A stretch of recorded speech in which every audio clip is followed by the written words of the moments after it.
తహూర్ రానాను భారత్కు తీసుకొచ్చారు. 16 ఏళ్ల తర్వాత ముంబై దాడుల నిందితుడిని చట్టం ముందు నిలబెట్టారు. ఇంతకీ ముంబై దాడుల్లో రానా పాత్రేంటి? ఉగ్రవాదులకు ఏ విధంగా సాయం చేశాడు? అసలు ఎలా దొరికాడు? తహవూర్ రానా పాక్కు చెందినవాడు. 1961లో పాక్లోని చిచావాట్నీలో పుట్టాడు. పాక్ ఆర్మీ మెడికల్ కార్ప్స్లో కెప్టెన్గా పనిచేశాడు. 1997లో మేజర్ హోదాలో రిటైర్ అయ్యాడు.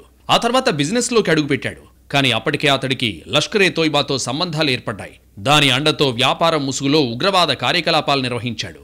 తర్వాత కెనడా వెళ్లిపోయి అక్కడి పౌరసత్వం సంపాదించాడు. తెర వెనుక ఉగ్రవాదులకు సాయం చేస్తూ వచ్చాడు. తర్వాత అమెరికాకు చేరాడు.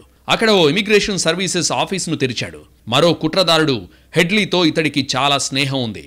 హెడ్లీ తండ్రి పాకిస్తానీ కావడంతో చిన్నతనంలో అబ్దాల్లో గడిపాడు. అక్కడే రానాతో స్నేహం ఏర్పడింది. తర్వాత విడిపోయినా మళ్లీ అమెరికాలో కలిశారు. ముంబై దాడుల వెనుక రానా పాత్ర కీలకం. అందుకే అతన్ని తీసుకురావడానికి భారత్ అంత ప్రయత్నించింది. ముంబై దాడులకు సంబంధించిన కీలక సమాచారం మొత్తం అతడికి తెలుసు. దాడులకు సంబంధించి డేవిడ్ హెడ్లీ పలుమార్లు భారత్కొచ్చాడు. అప్పుడు రానా అతడికి సాయం చేశాడు. భారత్ వీసా వచ్చేలా చూశాడు. ముంబైలో ఇమిగ్రేషన్ కన్సల్టెన్సీ పేరుతో ఓ ఆఫీసును కూడా ఏర్పాటు చేశాడు. హెడ్లీ నిఘా వ్యవహారాలకు ఇది అడ్డాగా మారింది. ముంబైలో ఎక్కడెక్కడ దాడులు చేయొచ్చన్న విషయంలో హెడ్లీకి సాయం చేశాడు. చాబాద్ హౌస్, నేషనల్ డిఫెన్స్ కాలేజ్ వంటి వాటిపై దాడులు చేయాలని సూచించాడు. హెడ్లీ ముంబైలో పలు ప్రాంతాల్లో తిరుగుతూ దాడులకు అవసరమైన ప్రాంతాలను గుర్తించాడు. వాటి ఫోటోలు తీశాడు. వాటిని పాక్లోని తన హ్యాండ్లర్లకు పంపాడు. దానికి రానా సాయం చేశాడు. ఈ ఇద్దరూ పలుమార్లు ఫోన్లలో మాట్లాడుకున్నారు. ఆ వివరాలను దర్యాప్తు అధికారులు రాబట్టారు.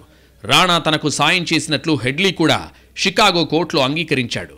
2008 నవంబర్ 26న ముంబైలో దాడులు జరిగాయి.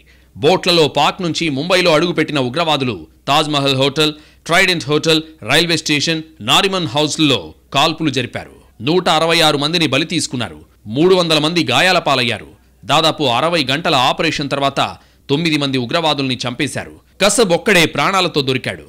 తర్వాత అతన్ని ఉరితీశారు.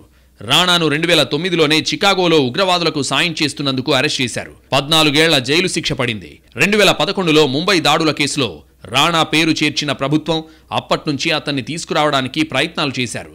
రానాపై కుట్ర, ఉగ్రవాద కార్యకలాపాలు, దేశంపై యుద్ధం, హత్య, ఫోర్జరీ కేసులు నమోదయ్యాయి. ఇప్పుడు అతడి నుంచి ముంబై దాడులకు సంబంధించి కీలకమైన సమాచారం అందుతుందని దర్యాప్తు అధికారులు భావిస్తున్నారు.